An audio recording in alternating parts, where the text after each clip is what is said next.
Hello, and welcome to Trek on the Side, the podcast of the Year of Planets, episode 5, according to the script.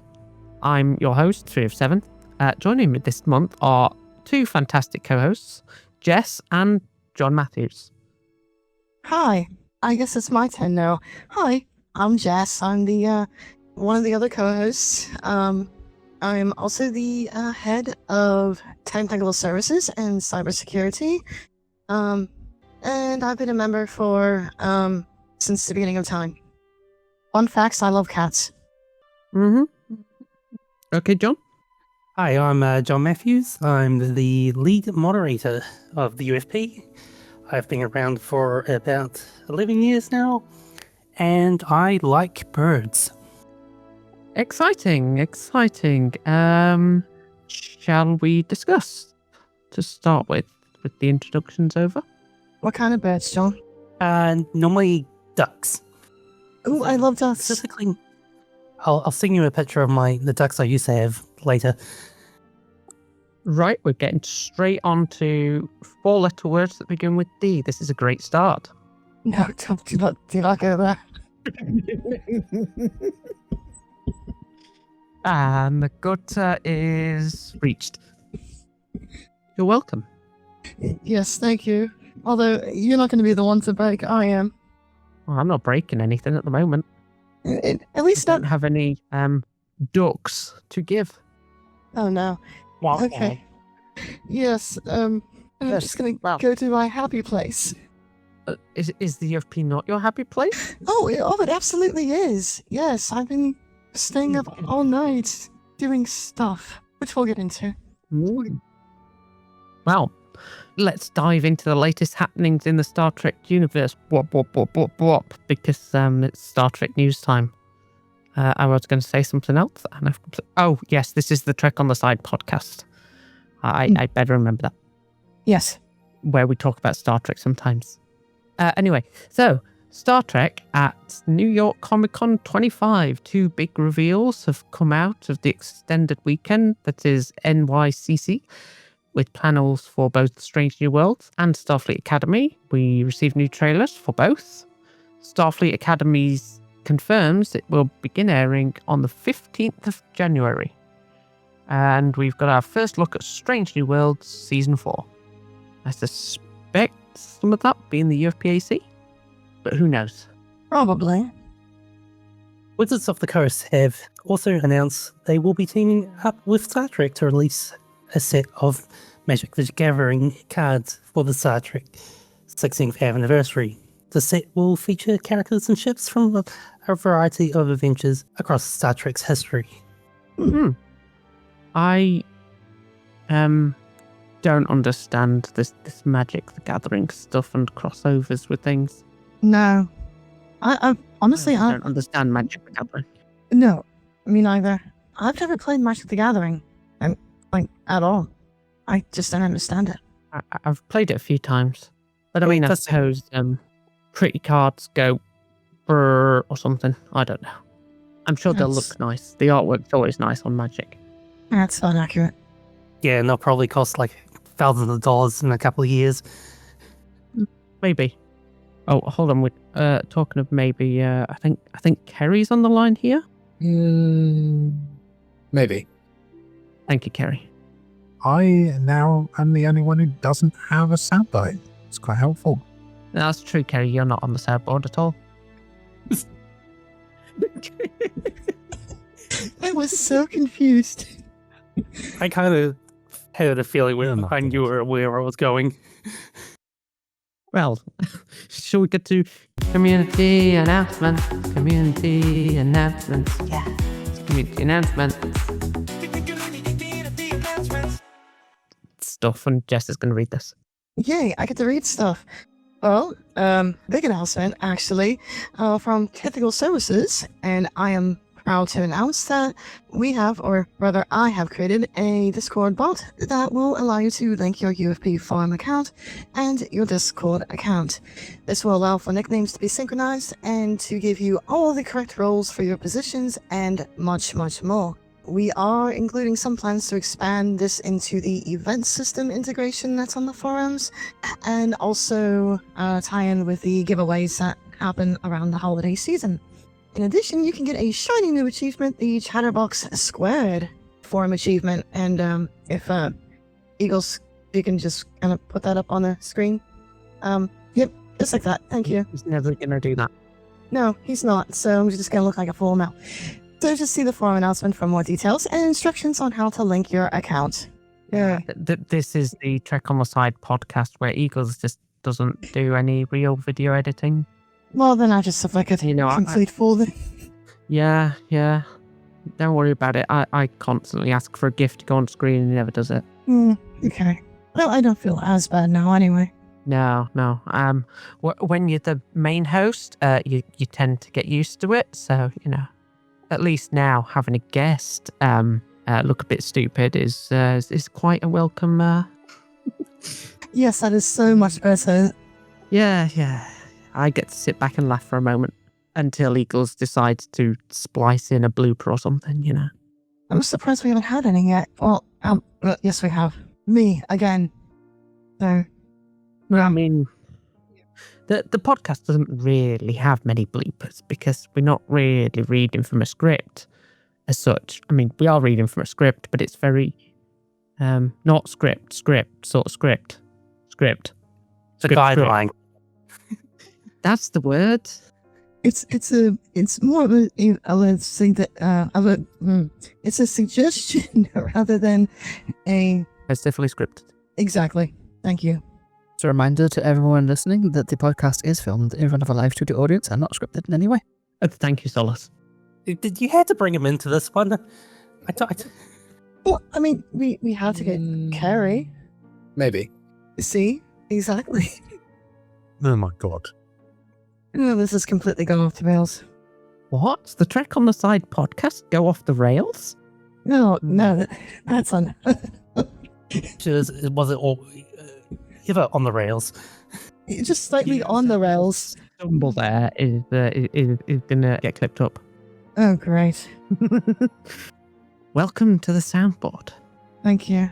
Population, you. Yay.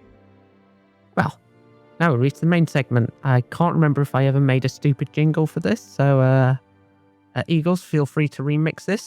So here's the beat, Eagles. It's the main segment of the Trek on the Side. There you go, Eagles. Now, for the main segment. Sorry, do you need a breather, Jess? No, I'm okay. Are you sure? Yes, I'm okay. Okay. So, if you could direct a Star Trek series with full creative control, when and where would you set it? And also, additionally, who would your ideal cast? Who would you reprise characters, etc., etc.? Now, I had to think about this over the past few days, and it just got me thinking about. That's more than I've done.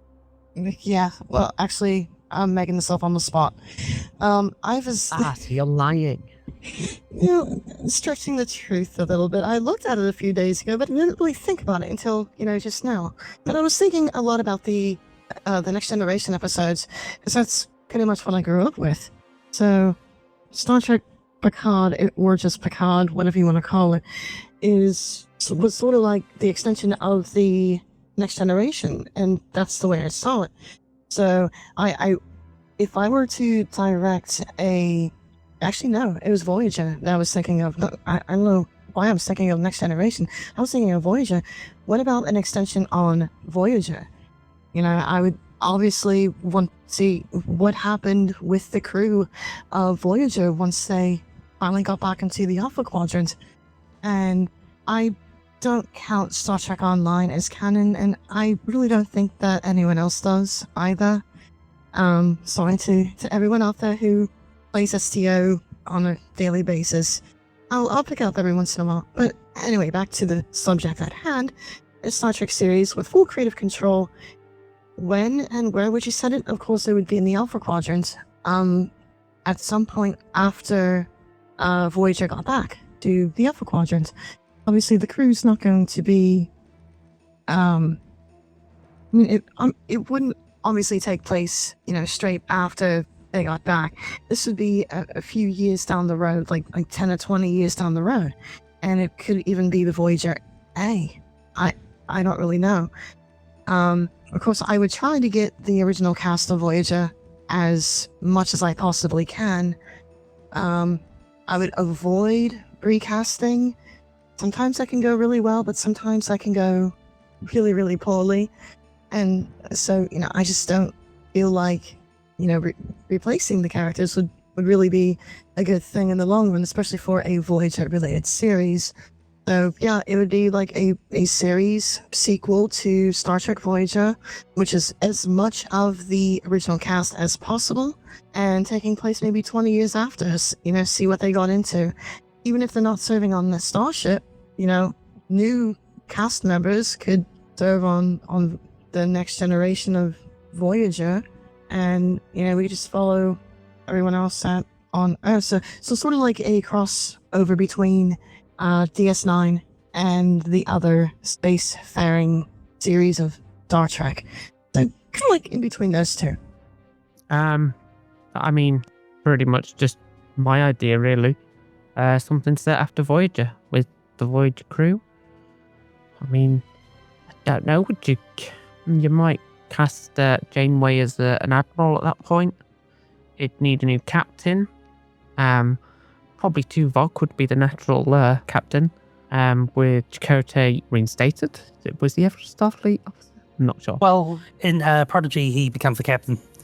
So, Well, yeah, but that's is that a hologram or what? I've not seen Prodigy. so Prodigy, basically in the end of season 2, he takes over the role as the captain of Voyager A. Okay, so pretty much my idea then. When is that set? That is set 2385. Yeah. Interesting. And that's not the Intrepid class, that's the Lamar class, apparently. A new class? Yeah, that's the Lamar class, that one. USS Voyager A. I've actually never seen any Lamar classes, unless it was just made for Prodigy. Yeah, I think it was a new one for Prodigy. Yeah, because the original Voyager was decommissioned following its return to Earth. Which would mean that, with that bit in lore already, you wouldn't be able to have a Voyager series thing. But you could have something that uses some of the cast. And maybe it's something built around rebuilding after the Dominion War. And various obstacles around that. Because obviously there'll be Cardassian terrorists, remnants of the Jem'Hadar. It's actually kind of interesting that you bring that up, at least with the Dominion and, Jem'Hadar and everything like that, because just the other day, my husband and I were talking about DS9 and how that ended. And it just seemed like it didn't really close on a really clean note. It just seemed like there was a lot more that could have happened if it were to be renewed for another season, which didn't happen. Obviously, Cisco went to join the Prophets, and so we wouldn't have Cisco any longer, but, some sort of continuation of Deep Space Nine, or even a prequel that shows, Tarek Noor, the Cardassian occupation, have a series based on that. But then again, who would want to see that, though? I don't know. I would. I like Cardassians for some odd reason. I don't like Cardassians. Stupid spoonheads. That's racist. Can't be racist against a fictional race. Yeah, it's true. I mean, I suppose you can. You're fictionally racist. Unless Cardassians are real, in which case, well, they're still spoonheads. So, John, what would your idea be? Oh, my idea would actually be set in the Romulan War. And bring back all the cast of Enterprise, of course. The fictional season 5 we never got. I like that. Oh, yeah. I don't know. That could work. Of course, we just ignore the last episode of season 4. Like it never happened. That was weird. It's like, you have 2 days to come up with a script. Okay, this is what they came up with. It was all a dream. I mean, technically, it wasn't that it was all a dream. It was all a reliving of a historical event on a holodeck. Close enough. We didn't actually see what happened. We saw it through what we thought through the entire series, except for the last episode. What we thought was, things that were actually going on. And then they turned that on us. It was all just a holodeck program. I mean, come on.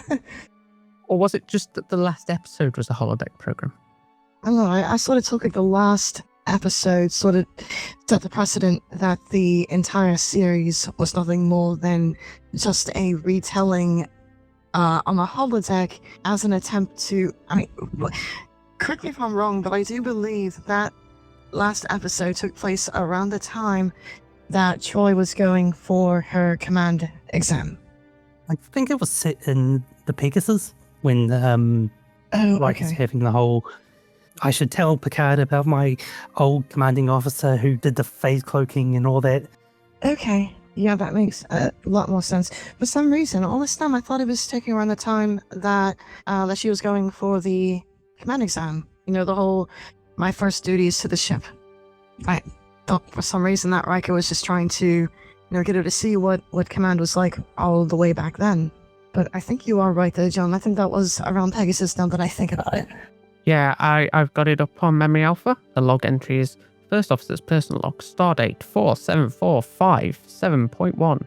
With an unexpected arrival of Admiral Pressman, my old CO, I find myself in an awkward position. Councillor Troy suggested I might get a few insights by calling upon an old historic holoprogram. I just got the facts mixed up then. So yeah, it's around that time. But I do think it's more that last episode is a holodeck program, not the whole series. It can be. Yeah. Because it'd be kind of weird for him to go through the whole series in one in one day. I mean, he could fast forward. Especially through the through episodes like Singularity, Read Alert. Yeah. Alert. You don't remember that? I remember Read Alert. Yes. Go Read Alert. Although I do have to say though, I do believe that is one of my all-time favorite episodes of Enterprise. Yeah, it was a pretty good episode with everyone just kind of not acting the same. Yeah. Yeah, like me. I never act the same from one moment to the next. So we've got 2 post-Voyager ones and 1 Romulan War one. I kind of like the Romulan War one the best. There wasn't a competition. Oh, I know. It just sounded the best, though. At least in my mind, anyway. Romulans really weren't featured all that much. Oh, wait. Yeah, they were. Yeah, Romulans got all over the place. Yeah. Yeah, they had a whole season of Picard focused on the Romulans. Yeah, That's right. The Romulans even made it into Voyager. Oh, yeah, the micro wormhole thing. Yeah, that was a pretty good episode of Voyager. What was another episode of Voyager that was just on my mind there? The Ferengi one. Oh, yes. That was a callback to one. Was it TNG? Yeah, TNG, the Barzan wormhole, I believe. I probably got the name wrong, but it was some sort of wormhole that the Ferengi were trying to take for themselves in order to initiate trade agreements with the Delta Quadrant. No, you're 100% right. The Barzan wormhole. Yep. So, I mean, I don't think I'd recast any characters for my vision. I don't think anyone would really deserve to be recast. No, I don't. If, passed away. Well, yeah, that's. They have, in terms of Voyager. I was just thinking about that too. Just like, I don't think anyone from Voyager is, not with us any longer. I mean, some of them weren't all that young when the series was live, but I mean, I can recall back in 2004 going to the Star Trek convention in Las Vegas and getting a picture with Kate Mulgrew. She's 70 now, so, And she's definitely a lot different. But I just remember also buying Will Wheaton's book and just sort of standing there and just, talking to him about everything nerdy and geeky and everything. Yeah, he's a really great guy to talk with. Yeah. The oldest, I think, is 71. Who's that? Robert Picardo and Robert Beltran. Oh, okay. Oh, wow. Garrett Wang's only 56. Really? Yeah. Yeah, so he would have been like in his 30s. Doing quick maths in my head. Voyager was around 1995, so that would have been 30 years ago. So he would have been in his 20s. Wow. And of course, the King of Jordan was in the episode of Voyager. When he was the Prince of Jordan. Oh, yes. I just vaguely remember that one. No, I don't. Which one was that? Quite funny. Investigations. Season 2, episode 20. I am going to look that up. Okay. Shall we now go to General Division News? Yay. Yay. This is the Trek on the Side podcast, by the way. We're heading into General Division News, where Eagles has done a sting for this. So he'll play it now, I imagine. It's the General Division News of the Trek on the Side podcast. I won't remember this for the next one. So our weekly events continue with offerings for Star Trek Online, Borderlands, Star Wars The Old Republic, Baldur's Gate 3, Warhammer 40k Darktide, and Lord of the Rings Online. Players new and old are welcome to attend any of these events. Please keep an eye out on the forums and the Discord events list for full details. And remember, any member can make an event. If you do reach out to the Discord moderators to sort out the Discord event listing. Awesome. Although you just gave me an idea. You make an event. Oh. Okay. Yeah, it'll be a surprise though. Okay, well, I'll let you read the next one. It's in orange. That means it's you, Jess. All right. A news article, The Hidden Score, Chaz Star Trek's Unseen Language by Dr. EMH, was also published. It's a really good read. Yeah, it's a really, really good read. I like jazz.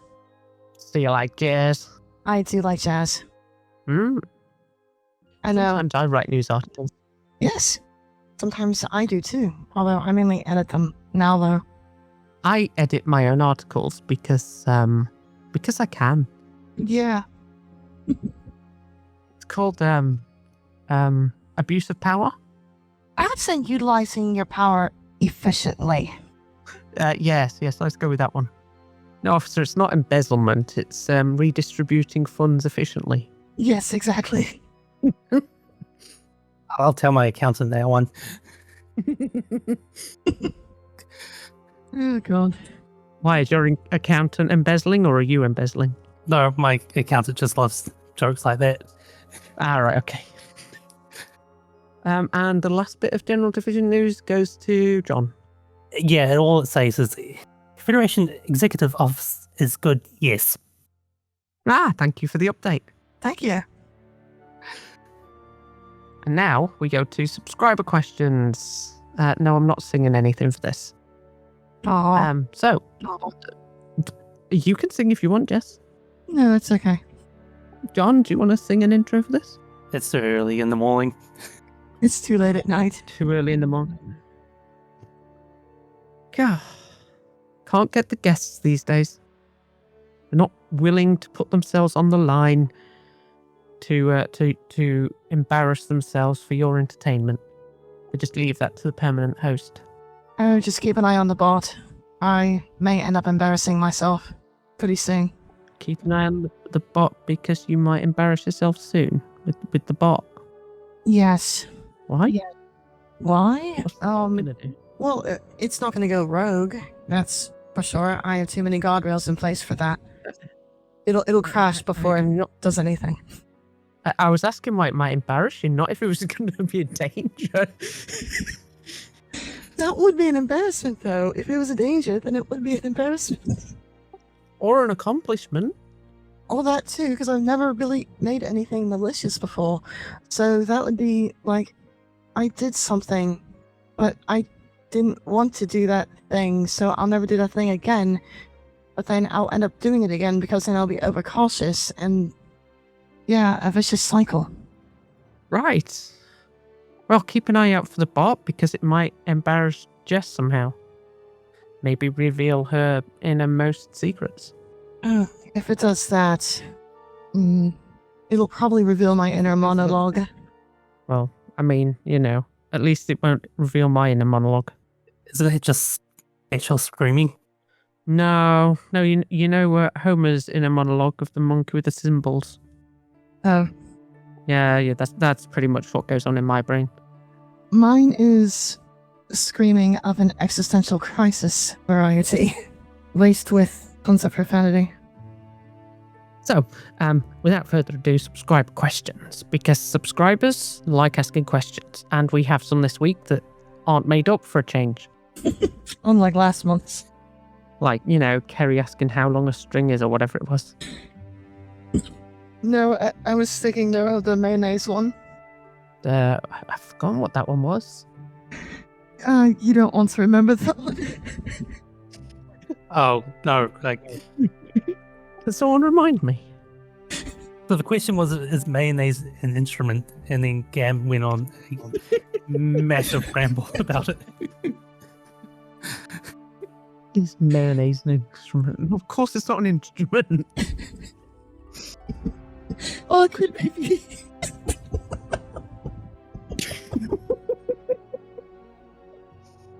This has gone downhill already. It's my turn to malfunction. Okay, so Minorador wants to know, do you consider Pluto to be a planet? I'll break the ice here and say no, because otherwise there would be countless other planets and moons classified as planets, because, Pluto is tiny. I'm going to say yes and also no at the same time. It's roughly the diameter of a moon, if you want to call it a moon, which is why I also don't consider it to be a planet, because they're roughly the same size. So therefore they are more of like companion dwarf planets / other celestial things. Yeah. Mm-hmm. I can agree with it being a dwarf planet. Yeah. But not a planet. Yeah. That's why I said yes and also no at the same time. Like, I understand why it was classified as a planet long ago, because it orbits, and orbiting is for planets and asteroids and comets and other dwarf planets and exoplanets. And how about you, John? I wouldn't consider it a planet. Just basically the same for what you said, but I also want to add that I just think it's actually an anchor for mass relay. What? What now? Mass relay. I've been playing a lot of Mass Effect recently, and Pluto's moon is actually the mass relay for faster than light travel. Oh, okay.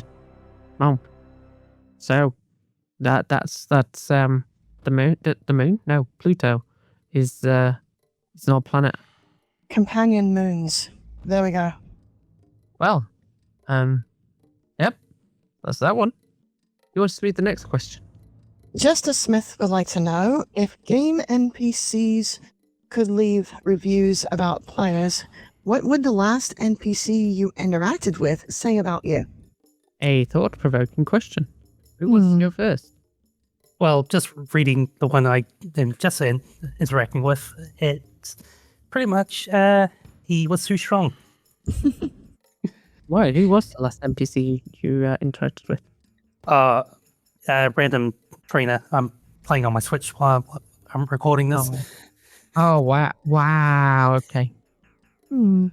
Let's see, the last NPC that I interacted with was in World of Warcraft.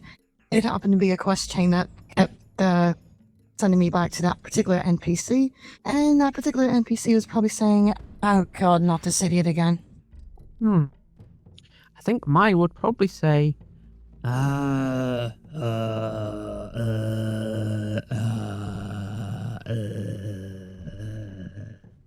You've been playing Project Zomboid again. no, Minecraft. Oh, zombies. I think it was the zombie I last interacted with. Either that or it'd be.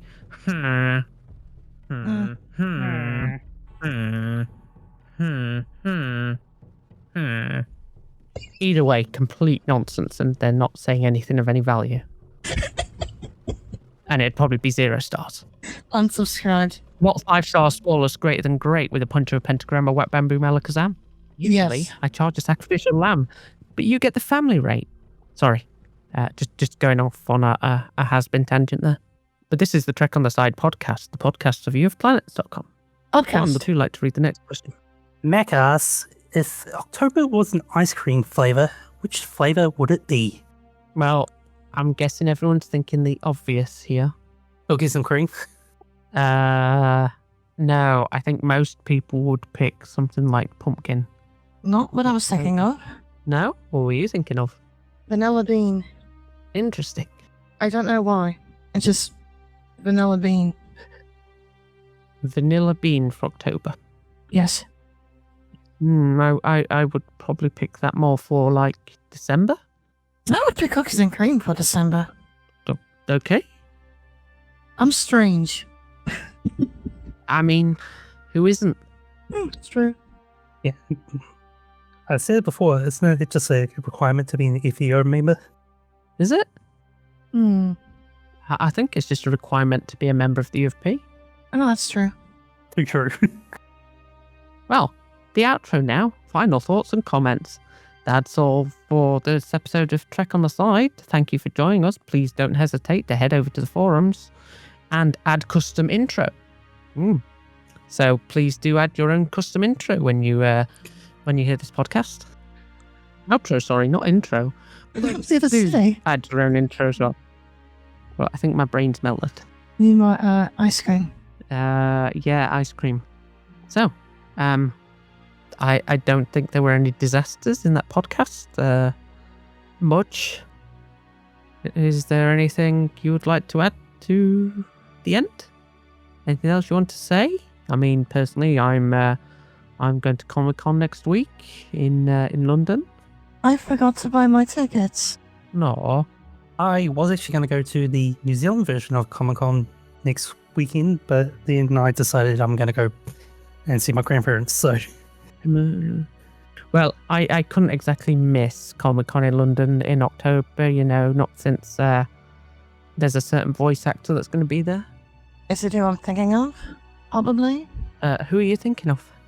I don't know his actual name, but I'm going to say Alistair's voice actor. Wow, you're absolutely correct. Amir Tali. Yeah. Is his name. That's it. I knew it was something that began with an I think? A.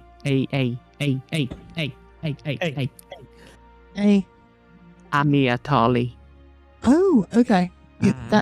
Yeah. Oh. And Vox's voice actor will be there, Valentina's voice actor will be there, and Cherry Bomb's voice actors. So 4 of the has-been voice actors. I'm even more sad that I'm going to miss it. I mean, there's still tickets for Friday, Saturday, and Sunday. I sort of already made plans. Well, I'm going to enjoy it anyway, so I'm sure we'll hear all about it. Yeah, I might write an article again. I usually do. Oh, cool. Yeah, so that's what I've got coming up. There will also be UFPAC in December. There won't be a Trek on the Side next month. So yeah, this is your last Trek on the Side for the year. Wow. Oh, don't worry, it'll be back in March, February, I think. I think you're right. I think it's February. I just get told when to host these things, I'm just a humble CL4 in this division.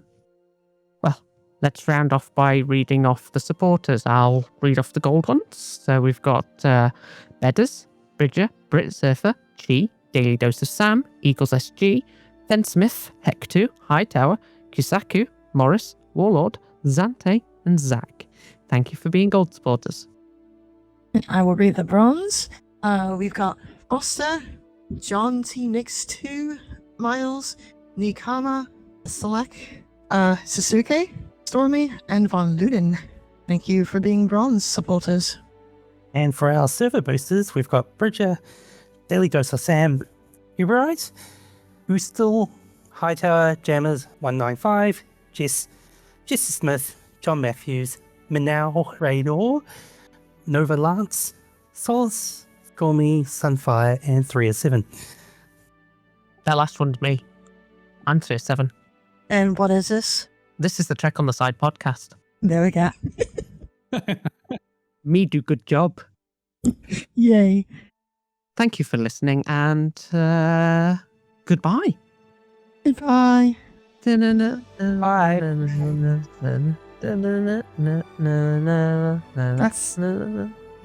That's not for this. That's for the thing coming up in December. And there we go. That's a wrap.